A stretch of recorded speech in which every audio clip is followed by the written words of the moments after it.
Panay na lang tanong ko baga sa sarili ko kung bakit baga ako pang nadapuan ng ganitong sakit. Wala na akong magawa sa buhay ay. Sa dami ng karamdaman mga lapat sa akin ay ganito pa. Kapag po ba tumingin ka sa itaas, may liwanag ka nakikita? Wala talaga. As in, madilim talaga. Nagsabi ng doktor na wala ng pag-asa. Sabi daw po kasi natagalan daw po ay pinatagalan. Tay Darvin, kamusta ka na po? Ito naman po, mabuti. Mabuti naman. Tay Darvin, may napansin ako sa'yo. Pumayat ka. Hindi nakakatulog ka po ay. Bakit ba hindi ka nakakatulog, tay? Ano ba yan? May iniisip ka? Ang iniisip po eh, kung papaano po yung kabuhay namin. Ibig sabihin ba niyan, tay, sa madaling salita na i-stress ka? Gabi-gabi ba yan? Hindi ka makatulog ng ayos? Gabi-gabi po. Sabay nga po nung trangkaso. Pero ngayon, okay ka na. Kaligo po lang po kahapon. Grabe. Tay Darvin, ganito. Kamusta kayo ng misis mo? Kamusta kayo? Ayos naman po. Okay naman kayo ngayon? Minsan, pag hindi nagkakasundo, nag-aaway. Pero isang oras lang po ang away namin, pero nagkakabati rin. Nagiging ayos din. Pero hindi naman kayo nag-aaway na ramdam mong darating sa point na maghihiwalayan kayo? Hindi naman po. Sigurado ka, tay? Hindi naman po kung ano na ganun. Kasi may nakita ako sa Facebook ni misis mo eh. Ayoko na lang dito ipakita pero sa amin na lang yun. Kumbaga yung nakikita kasi namin eh. Isa lang din namin siguraduhin, di ba? Pero ngayon wala naman kayong tampuhan o ano man? Wala naman po. Mga gawa-gawa lang po yung Facebook na yan. Kaya nga po tayo, pero si mismo yung nagpo-post doon. Kaka pula kami niya pag ginagawa sa kalibawa sa ganyan sa mga anak. Nagtatalo-talo kami. Okay yun. Masaya naman ako tayo kung sa ngayon ay wala kayong problema na mag-asawa, no? Okay. Masaya naman ako tayo kung ganun. Ano mo tatay, anong pakiramdam mo naman at ngayong sunod-sunod na ito kahit papaano dire-diretso itong trabaho nyo. Nung pagpunta namin dito, nagkakayos ka. Ngayong pagbalik namin, nagkakayos ka pa rin. Wala akong magawa na eh. Pero at least may ginagawa kayong trabaho na tayo. Kumbaga... Nalilibang po ako ay. Ha? Nalilibang po ako. Nalilibang ka sa pagkakayas. Yung mga nakaraan na kinayas mo na saan na yun? Na-deliver na po ni Dayan yung... Na-deliver na. Di ba meron sa yung order na sabi nyo yun dun sa Sa Lara po. Oo, naihatid nyo ba? 4 lang po yun at... Yung 4 na ihatid nyo? Ihatid po yun ni Dayan yung 4. Okay. At least nakapaghatid kasi 5 yata yung sinabi mo, di ba? 6 po. Ay, 6. Di kulang pa kayo ng 2. Okay. Pero at least may nadala kayo doon sa kanila. Tatay Darvin, kung sakali bang itong si Dayan ay mabigyan ng pagkakataon na maging scholar namin, ay magiging masaya ka ba? Masaya po talaga po ako pag nakarating siya sa ganun. Para po makatulong sa amin. Alam mo tayo, si Dayan nagsasabi siya na hihirapan nga daw po siya sa sitwasyon nyo ngayon. Talagang hirap na hirap po yung bata, nakikita din namin. Hirap na hirap po siya sa kalagayan niya, sa pag-aaral. Kaya nga po ang uwa kami dito sa anak ninyo kasi nga nakikita ko yung pagpupursige niya tayo. Kasi kung iba-iba po yan, na ganyan na laging wala man lang dala kahit ni 5. Tapos hindi pa niya alam, walang kasiguraduhan kung kakain ba siya ng tanghalian sa school. Baka hindi na lang tayo papasok. Pero si Dayan, dire-diretso pa rin. Kasi nga, ang gusto po ng anak ninyo ay makapagtapos at makatulong sa inyo, mabago yung buhay nyo. Kaya lagi daw nyo iniisip, hindi habang buhay ganito lang kayo. Hindi po yung napayag kahit wala siyang baon gusto talaga niya pumasok. Nasabihan po namin, kaya mo na pumasok at wala kang baon, baka magutom ka sa larap. May kaski lang daw siyang kakainan. Bahala ka. Minsan, nangingi po yun doon sa lulay niya ng pamasahe. Nangihingi minsan ng pamasahe? bangka. Sa bangka. Yung iba pang kain na lang niya. Oh, nabanggit sa akin ni Diana, minsan pag nag-away kayo daw, pag ginaaway ka ni mismo, sinasabi mo daw na sana hindi ka na lang, hindi na po ng ganyan na karamdaman. Totoo ba yun? Nasasabi mo yun? Sinabi ko mga pala po yun at wala na pong magawa sa buhay eh. Sa dami ng karamdaman mga lapat sa akin eh, ganito pa. Hindi ko malaman kung anong gagawin.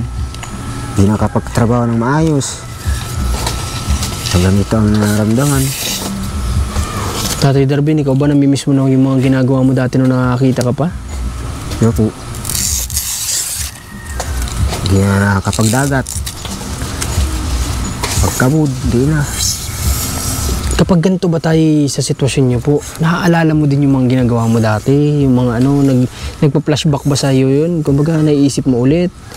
Naisip ko po yun. Kapag ganun pumapasok sa iyo, naaalala mo, anong naisipan mo? Kaya mas maganda po talaga po yung nakakita at dami ka na trabaho. Ngayon na ganito, wala. Hindi ka na makakilos ng maigi. Kanina na lang tanong ko baga sa sarili ko kung bakit baga ako pang nadapuan ng ganitong sakit.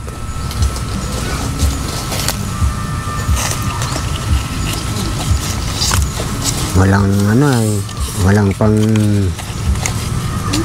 gamot, pambayad sa opera. Kaya nagtiis kayo ng ganito. Tay Darvin, ganito. May naisip lang kasi ako. Ikaw ba, Tatay Darvin, simula nung mabulag ka na, nakaranas ka ma-check up? Nakaranas ka? Nakaranas pa ako magpapacheck up. Saan yan? Saan ka check up, Tay? Sa Kabusaw. Saan yun? Banda? Dito rin ba sa part ng Bicol yan? O Papunta pong Naga. papuntang Naga? Sino nagpa-check up sa'yo dun, Tay? Kami po mag-asawa, saka yung May tumulong sa inyo o talagang sariling sikap ninyo? gastos po ng magulang ko. Anong magulang mo? Kay Anong taon yan, Tatay? Tanda mo pa ba kung anong taon ka check up? ano po nung pagkagaling kong trabaho. Pagkagaling mong trabaho? Nung nabulag ka na o medyo naglalabo pa lang ang Nalabo paningin mo? pa lang po ito. Ano po ito? Pina-check up mo na? Ano pong sabi sa iyo ng doktor? Ang sabi po sa akin, pag naagapan, makakita pa. Sa layo po baga po, pabalik-balik. Yung gastos, Yung gastos ng magulang ko, wala na hindi na nakayanan. Sa madaling salita, hindi nakayanan yung gastos. Kaya hindi ka na naagapan na mapagamot. Hindi na po. Naibinta nga po yung bahay ng magulang ko para may papagamot lang. Hindi man din nakayanan. Sayang pala, no? Hanggang Kasi namatay na lang yung magulang ko. sayang naman yung pagkakataon. Binigyan pala siya ng doktor ng pagkakataon na hanggat nakaka-aninag pa, maliwaliwanag pa yung pantingin niya, ay magamot ka agad at may chance pa daw. Pero hindi na yung nasundan, Tatay. Ilang beses po kami pabalik-balik dun at may kiusap po kami sa mga kagawa dito sa amin na Matulungan ka. tulungan kami. Ay tinulungan po kami dito ng kagawad. May kiusap sa Oo. sa sila na daw po bahala sa kaya namin.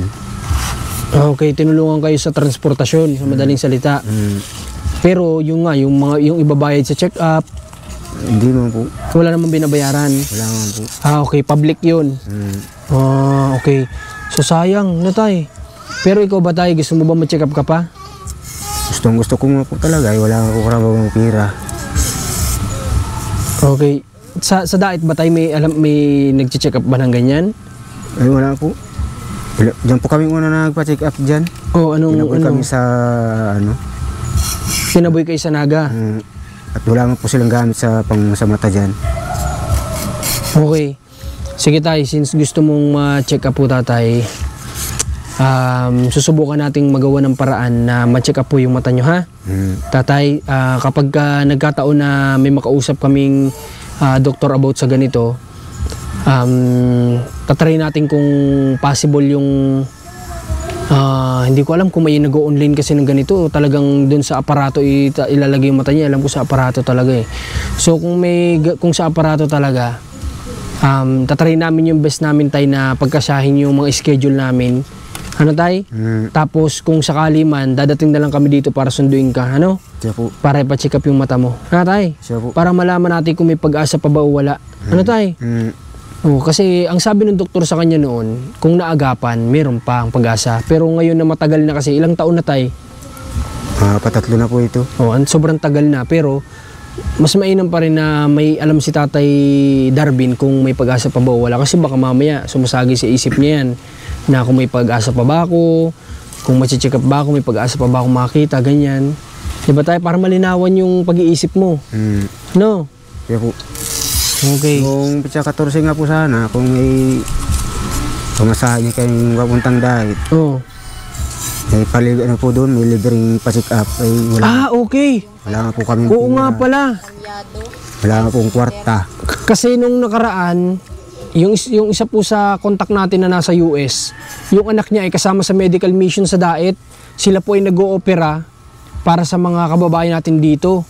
So, hindi ko lang alam kasi kung may residente lang ba ng check up, 'di ba? Kung Daet yung target nila ay kung taga Daet ka lang ganun. Pero sayang, o nga pala, dapat na-try natin na kausapin yung anak nung contact natin sa US na baka pa pwede si Tatay Darwin ma-opera yung mata, ano? Okay. Wala kaming budget. Hindi, ganito na lang. Ang pagkakaalam ko kasi niyan ay hindi lang isang beses yung medical mission na yan ay kasi bayan by bayan yan ay nasa Daet sila nung last time. Sige, ganito, magtatanong ako Tatay doon sa kontak ko, ha? At maalala ko nga pala, nagsabi nga siya pala ng gano'n na baka daw may gusto akong idalhin doon sa Daet dahil nandoon nga din anak niya nasa medical mission kasama doon, nag-oopera nga daw. Pero tatanungin ko kung sa anong bayan sila susunod. Ano tayo? Pwede tayo doon. Ano? Kami ang magsiservice sa iyo. Ha? Opo. Okay. Tama yun. Naisipan ni Tatay Darwin. Sayang pala. O kung may pera nga daw sila, pupunta daw dapat sila doon. Di bali tayo, may source naman tayo, may ano naman tayo doon, may contact. Ano? At malaman natin kung mag-medical mission pa sila sa ibang lugar. Pero alam ko, bayan by bayan yan ay. Ano? Siya po. Okay, huwag kang mawala ng pag-asa tayo. Malay mo naman, sabihin ng doktor, may pag-asa pa po. Di ba? Sa ngayon po ba, Tatay, kapag po ba tumingin ka sa itaas, may liwanag ka nakikita? Wala talaga. As in, madilim talaga. Ano tayo pakaramdam? Siyempre hindi naman tayo ganyan. Ano yung pakaramdam tayo? Ano yung talagang as in para kung nakakita ka para kang nakapikit sa madilim, ganun? Ganun po. Grabe. Minsan ang mata ko na ganyan po, parang Pumipitik. napitik, tas kala may nalulubat. Ay, ganun? Yung parang yung mismong talo ka po bumabagsak, ganun? Para baga po kung sa spot ay nahina siya na... Humihina. Alam nyo, Tatay Darwin, isa lang kasi napansin ko din sa'yo. Hindi ko lang alam kung normal yun sa bulag, ano? Pero si Tatay Darwin kasi nung last time lumuluha siya ay hindi ko lang alam kung yung ibig sabihin ba kapag lumuluha, ibig sabihin yung may nerve pa rin siya na nagpapunction sa may mata niya. Hindi ko lang alam kung tama ako. No, Tay? Kasi lumuluha ka pa po ay. Pero hindi ako sure kung sa bulag ba ay normal na ganun, yung kaya talagang lumuha ng mata kapag ka naging emotional ka o ano. Ay po baga-baga ng iba, yung pagbulag, di na daw po na ang luha. Oo, di ba? Hindi katulad ng mata ko. Na lumuluha. Na pang luha. Yun nga yung ibig ko sabihin, Tay. Yun din yung napansin ko nung last time. Kasi lumuluha pa yung mata mo, ibig sabihin yung nerve niya, may nerve pa rin yan dyan na nagpapunction.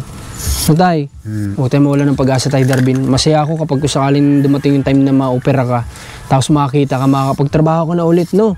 Kasi malakas pa po ito si Tatay Darwin. Isipin nyo, nakakakit pa nga ng puno ng nyug, oh. Di ba? Malakas pa to, marami pa itong magagawa at marami pang maitutulong sa pamilya niya. Naglalaot. Marami itong magagawa sa Tatay Darwin. Di ba, Tatay? Kung sakali makakita ito, napakadami niyang kayang gawin pa na maitutulong pa sa pamilya niya na para mabago yung buhay ng pamilya niya. Yun yung isa sa pwede natin maitulong sa kanya. Okay? Huwag mo kalimutan, Rans, paalala mo sa akin na may kukontakin tayo, ha? Kasi may message yun sa akin, wala lang. May signal ba dito, Tay? Meron. Wala. May signal dito? Lakas po ang signal dito. Okay, mamaya after ng vlog natin, susubukan kong kontakin na ngayon para malaman natin kung saan yung next location nila, di ba? Para hindi na mapalayo. Kasi layo po ng Naga City dito. Diba? 8 hours na biyahe. Dati kaya pinapacheck upan po sa Kabusaw. Kausapin ko nga yung asawa mo ha, tay? Diyan ka muna, tay. Sige. Kausapin ko si... Parang kumapit yung pantalon ko dun ha. Ano po yun ang sabi nyo? Dati po, pinapacheck upan ko po siya dati sa sa Kabusaw. Yun nga yung sabi ni tatay. Kamsur. Sa Kamsur. Opo. Kaya lang po, yung schedule po sana ng balik niya, nag-utang yung mga pamangkin niya po ng pera na wala daw po sa bahay nila. Kaya hindi po namin nabalik siya ng Mga pamangkin ni Tatay Darby nang nangutang sa kanya. Opo, Na yung inutang na yung pampacheck up dapat. pampacheck up po daw. Tapos nung kukunin nyo, nasabi na wala. Na wala daw po. 3,000 daw po yun. Kaya natagalan po, 2 buwan yata po bago ng pampamasahe. Yung pamangkin na po niya nagsama din. Sabi nga daw po may pag-asa. Wala, sinabing ganun? No po, inaano na nga po yan nung pamangkin na ko na daw po sa PWD. I-apply. Ay, nagsabi na ang doktor na wala ng pag-asa? Sabi daw po kasi natagalan daw po ay pinatagalan. Tapos di na rin po nasikasong ipagamot at nagkasakit nga po yung nanay niya. Tapos Yung nag-check up kay Tatay Darby nung una, siya rin ang nagsabi na wala ng pag-asa? Iisang doktor lang? po alam kasi pag paiba-iba po ng ay Papaiba-iba ng doktor. sa Kabusaw. Tapos yun yung pinakahuling check up nung sinabihan na siya na wala ng pag-asa. Yun ang pinakahuli. Yung pangalan po parang si Doktora Libina. Doon po sa Kabusaw. Nakakalungkot naman do. Pero okay lang ba sa inay kung subukan pa rin natin? Opo, okay lang po. Kung subukan pa rin natin siyang, kung may medical mission ay dalhin natin siya? Bala ko nga po sanang dalahin siya nitong 14 yung... Oo nga yun, sa diet. Opo. Kasi yun yung pa-medical mission doon. Hindi bali, Nay. Kukontakin ko yung namin, malaman namin kung saang location pa sila susunod, ha? Para hindi na tayo dadayo pa ng malayo na yun, no? At saka ito, alam nyo, siyempre, hindi naman sa di ba, magagaling din ang mga doktor ng ibang bansa, di ba? So, from US kasi, kagaya na lang nun, kasama yung nagme-medical mission din yung isa sa contact natin na nasa US talaga yun, umuwi lang dito para pag sumama sa medical mission doon, isa rin siyang doktor siguro, no? So, para natin, para matry natin si Tatay Darbin. Hanay? Sige po. Pero, Nay, wag mo na masyadong awayin si Tatay, ha? Ha? Opo, sige. Kahit ganito po nanay yung buhay ninyo, lang to, pagsubok lang to ni God sa atin. Sinusubukan niya kung gaano tayo katatag. Di ba? Paano kung tinatry niya lang pala ikaw? Kung sa ganito bang sitwasyon ninyong paghihirap, ihiwalayan mo si Tatay Darbin, di ba? Mali mo, pagsubok lang niya sa'yo yun. Tapos kung malampasan mo yun, tsaka niya ibigay yung lahat ng blessing na para sa inyo. Kasi nalampasan natin yung pagsubok na binibigay niya sa atin. Huwag mo awahin si Tatay Darbin. Ha? Unawain mo lang siya. Alam ko ay parang bugnutin na kaya baga po siya. Ay, kasi ganyan nga yung sitwasyon niya. Isip daw kasi siya ng isip na kung paano na yung bukas. Ganyan kasi nga wala siya masyado may tulong. Nabubugnot po siya nanay kasi nga nasasaktan siya na wala siyang magawa. Hindi po niya makita. Yun yung reason niya kaya medyo mainitin ang ulo ni Tatay Darbin. Pero kunting unawa lang kailangan niya, no? Okay, tsaka ito si Dayan, bukas na kung hindi ko man namin siya maabutan.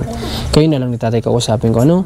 Pero kumusta? Hindi mo ba nakita ang card ni Dayan? Hindi mo nakita? Hindi pa po napatawag ng meeting sa school nila. Hindi pa napatawag? Hindi pa po. Nung nakaraan po, nakita ko nung first grading po. Wala naman po siyang bagsak. Okay naman po yung mga grade niya. Okay naman. Wala namang line of 7? Ay, meron po, iisa. Naunawaan ko yan kung bakit meron. Po. Kasi nga si Dayan ay nagkakaroon ba siya ng absent? Minsan po, na-absent siya. Pero ngayon po ay bihira po siya mag-absent kasi ang po ng teacher niyang sa math, pag nag-absent daw po ng Biyernes, babagsak. Kaya dati po na-absent siya, Biyernes pa lang na-absent na siya. Kasi nga naggagawa na siya ng paraan para kumita ng pera. Sasasa na po siya, hindi na po siya na-absent. Kaya nakakapagsasa po siya pag Sabado na. Kaya naunawaan ko yung kung bakit mayroon siyang bagsak. Kung bakit may line of 7. Baka hindi naman bagsak, line of 7 lang. Line of 7 lang. Kasi ang bagsak alam ko 74. So baka mga line of 7 lang. Ano po, 77. Hindi naman totally bagsak talaga. Line of 7 lang. Isa lang naman po, tapos puro line of 8 saka line of 9 na ang Wow, tinan nyo. Deserve talaga ni Dayan pala mga bayan na matulungan natin sa kanyang pag-aaral.